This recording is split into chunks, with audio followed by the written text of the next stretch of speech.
Yeah, we got a chance to talk with Steve. He got a chance to address the players and the club and all of that. Man, really difficult moment. Hard to sum up, in a short meeting, how much he's meant to the players, this club for the last 4 years. The amount of highs we've had, some lows that we've had. It's hard to put all that together in 4 years, but the message was clear. It was a ton of gratitude from all sides, and in this sport, just how difficult it is to win trophies. And so he won almost every trophy you could win, and to do that for a club that is constantly seeking for trophies is really cool, and a great legacy he's left. He meant a lot to me. Really enjoyed playing for him. Learned a ton. Became the best version of myself as a player under him, and his knowledge of the game, his knowledge of especially outside back and helping me in that role. So it's a real big loss, but also a ton of excitement for what's to come. He set the table really well for the joy we'll have kind of moving forward, and excitement for what we know we can do in the next couple of years. So sad moment, but also one that I think both sides, club and Steve, look back on with a ton of gratitude. Well said. And also now, a lot of you guys have resigned and are returning, so the core is going to be there. But, when you're looking at it as a player, would you feel that, there could be some of the current staff that is retained or maybe becomes, the manager? Would you think that this team maybe needs an outside voice, or would you like someone maybe to get promoted from the staff to keep the continuity if it was sort of up to you? Is there a preference in any way? Yeah, that's always the question, right? That's a hard one. Where you bring somebody in from the outside who doesn't know the culture, but maybe will bring their own culture, and that's risk reward. So the reward is a guy comes in, brings in a new culture, and it propels us to winning tons of trophies. And the risk to that is bringing in somebody who maybe doesn't bring in the right culture, and you hurt what we've built here, which is a winning mentality, a club that's fighting for trophies every year. So it's tough. I'm glad I'm not John, the GM, in this moment, having to come up with that decision. So I'll leave that to them on whether they hire internally or hire externally. But I know this. I know that the internal options are amazing. Guys that have put in a ton of hours, a ton of years of work to be ready for this moment. And I know a couple of them have put their names in the hat. And then I also know the club has a huge following worldwide, and they can recruit some international talent at probably the top level within this league. And they have the ability to lock down, coaches that can and have coached at the highest of levels. So it's going to be really interesting, that decision, and weighing the pros and cons of bringing external, hiring internal. Really difficult. Obviously, we've had discussions of how that can look, but it really really depends on the hire. So super interested. I think the talking points for us, especially as the players, has been knowing that we have a big core returning. Knowing that, I think since I've been here, this is the most amount of players coming back for the following season. I think that's the goal for us, is whoever comes in, we're going to be ready to push, and we're going to be ready to fight for some really, really special things next year. So the guys are excited about that. There's usually a lot of uncertainty, not knowing who's going to get brought in or what signings are going to happen, and that's not true of this year. And so knowing who we have and who's returning, we've got our eyes set on some big things next year. Thanks for doing this throughout the season and always being available to talk, and enjoy the short free time that you have this off season before it ramps up again. All right. Thank you, Jim. We'll go over to Josh Gross. Hey, thanks, Ryan. Thanks for making the time. Appreciate it. I believe this was the first season of the four that you've been here that did not make a final. So just how do you look back on 2025 and what you guys accomplished or didn't accomplish, and how that feeds into what you want to do next year? Yeah. I wasn't even aware of that stat this year. These years are such a blur, right? They go by quickly. There's so many highs and lows. I think there were some big moments for us this year. The playing games, getting into the Club World Cup, being able to compete at the highest level at the Club World Cup, bringing in some great signings, some big time players. Obviously some big injuries. It's like so much goes into these seasons that you can't go as simple as like, did we make it to a final? Was it successful? But we're building something here that's special. I also love what the club has set up as expectations. Like if we don't make a final, everybody looks at LAFC and says not a good enough year, and we love that. That's what we want to be. It's a club we want to be, and I think that drives us. And I know even just talking to some of the guys and some of the staffers, like putting together off-season plans right now and workout plans. It's like guys are already ready to get going on these off-season plans and get ready for next year. So, man, it's gonna be special. But I agree. I just re-signed. I got a couple more years left where I can play at the highest level, and there's no question I want to walk away here with a few more trophies. So that's the goal. And after the match, Hugo and Son were speaking, and I believe it was Hugo who talked about sort of the balance between a little bit more defensive, a little bit more attacking minded, and you guys are better off when you're attacking minded and pushing a pace. Do you see that as sort of a point of emphasis for next season? Maybe a little bit more offensive minded, and for your money, was Steve, just because of he was a defender his entire life, was he more defensive minded in some moments that you felt like the players wanted to push more, but you had the coaches saying no, we want to do something else? Yeah, a lot of good questions in there. I don't know that I have the right answers for all of those questions. I know LAFC has a way they want to play. I know John Thorrington isn't the coach, and he's not gonna hire a coach that's just his yes man. And the ownership we have is not just gonna hire a coach that just does whatever they ask him to do. And so they put their money behind the guy that they think needs to be in charge, and that was Steve. And Steve at the end of the day is making those decisions.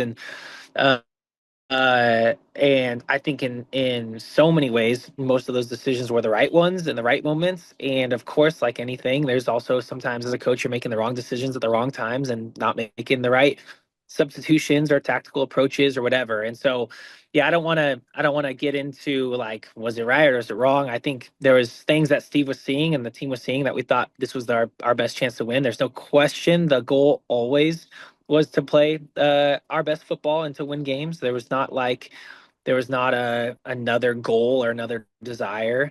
But I do know that LAFC has created a brand of football that they want to play and that we do play. And getting back to that is a constant thing. We're always having these conversations weekly about reminding ourselves of our DNA and who we are and what the style of play we have. And so that'll be the same of whatever coach comes in next year will have the same difficulty of how do you get that sort of style of play out of your team every week in and week out. And um, so, yeah, it's a difficult question. Don't know. I don't know that I have the perfect answer, but there's no question that the LAFC that I've played for always has been a team that's creating a ton of chances, scoring a ton of goals, and I think that's always been the goal and will continue to be the goal. And one more, if I could. I believe there's still a chance that you guys can qualify for CONCACAF Champions Cup for next year based on MLS Cup results. Are you keeping a close eye on that? And, it would sort of change the start of your season, and with a new head coach coming in, maybe a little less time for preseason if that happens. Just obviously a lot more pros, it seems like. But how are you weighing that out? And are you keeping an eye on the tournament based on that? Yeah, I know the team is. Personally, I hate watching the playoffs after we lose. It's so hard to watch these games and not be a part of them. And this bid for CONCACAF Champions Cup is the only thing that's keeping me interested. I can't wait to see what happens. We obviously are not in control now, but that is a huge goal of ours, is to make CONCACAF, to make Champions Cup, to make a run. It's another trophy that we haven't won yet that we are aspiring to. So 100%, that's something we want. And now we've got to just sit by and wait, which isn't great. It's not what we wanted. We wanted to go win it ourselves and go win the cup and get our own bid in. So yeah, we got to wait now. We got to see, but there's no doubt we want to be a part of that competition. There's no doubt we want to come back early and be ready to compete for that. And it's looking like it will fall that way. But until it does, we'll be watching and paying attention. Thank you. All right, we got time for one or two more. We'll go to Scott. Hey, Ryan. The way that you exited, penalty kicks after just being on top of them and having so many chances, especially in the last 10 minutes, how does that color the way that you look at this season?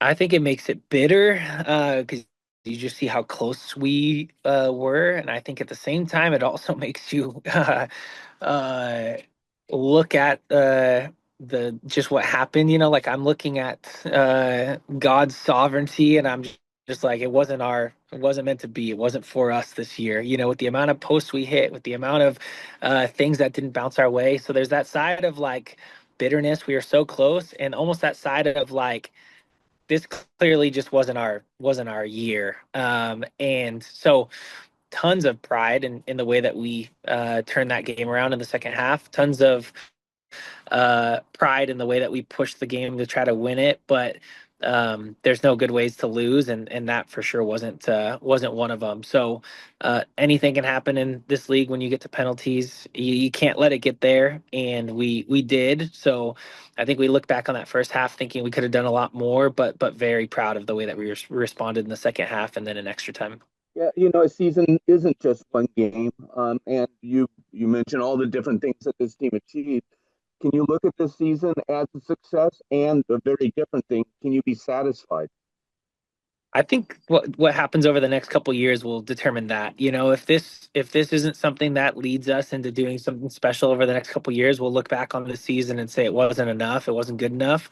I think you realize in these years, the short amount of time you have playing as a professional, that these years don't come often, and when they do, you've got to take advantage of them. And so, if this helps us build to something special over these next 2 years, while we have a lot of this core kind of coming back and remaining, then I think we'll look back on this year and say this was a success. It was leading us to the right direction, getting us kind of cohesive as a unit and ready to push for some big things, which I think it will. But right now, it's too early to say. And if we don't use the next couple of years well, then we'll look back and say it wasn't enough. We didn't do enough. This club needs more out of us. Right. Lastly, you've played for a lot of coaches, played for a lot of very good coaches. How would you describe Steve? In what ways was he unique? In what ways? How did you see him as a coach? What were the things that he did that made him who he was? Yeah, it's difficult to say in a 2-minute little speech here, but Steve was a phenomenal coach. I'll speak personally. I know everybody's got their own feelings on coaches and how they relate. I'll speak personally for mine, though. I came in from a club that was having a hard time competing, wasn't trying hard to really compete. And I came here and it was immediate from day one meeting Steve that there was one thing on his mind, and that was to come in and win trophies and do what this club had brought him in to do. He brought in some amazing players. He gave us our first MLS Cup. Gave me my first MLS Cup. Gave the club its first MLS Cup. There's things that he'll be remembered for in the history of this club forever. But I think what he did for me and for most of his clubs, he brought a joy to the game. He brought a levity to the game that I think was missing. He gave players the freedom to play a style that I don't think a lot of players had felt able to do for a lot of their careers. It freed me up as an outside back to take my defending role seriously, but also get in the attack in a way that I knew I could, but hadn't previously in my career done it at the highest level. And I think he struck a balance there that is really hard. You see a lot of coaches that uh, are kind of dominating and they want to control the game, they want to control their players, and they want to put a product on the field. Or you see a lot of coaches that are kind of like don't have the tactics, don't have the ideas, but just kind of manage players. And Steve did both of those in a way that I really hadn't seen before, in a way that was a beautiful product of football on the field, but also a connection with the players, an ability to get the best out of his players, an ability to free players up to play with this freedom that I hadn't felt. And then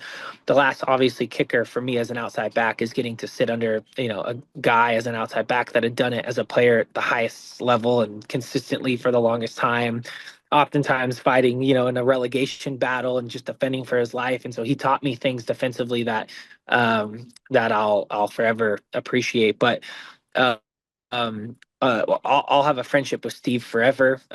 So grateful for his time, the way that he poured into me and poured into the guys, and so it's hard to put it all into words. But he's definitely left this club in a better place than he found it, and I think that's the goal of any coach that comes into a club is leaving it in a better place. Wonderful. Thank you, Ryan. We'll see you in January. Thanks. All right, we'll take one more for Ryan before we let him get going. Michael McKnight. Thanks, Danny. Thanks for the time, Ryan.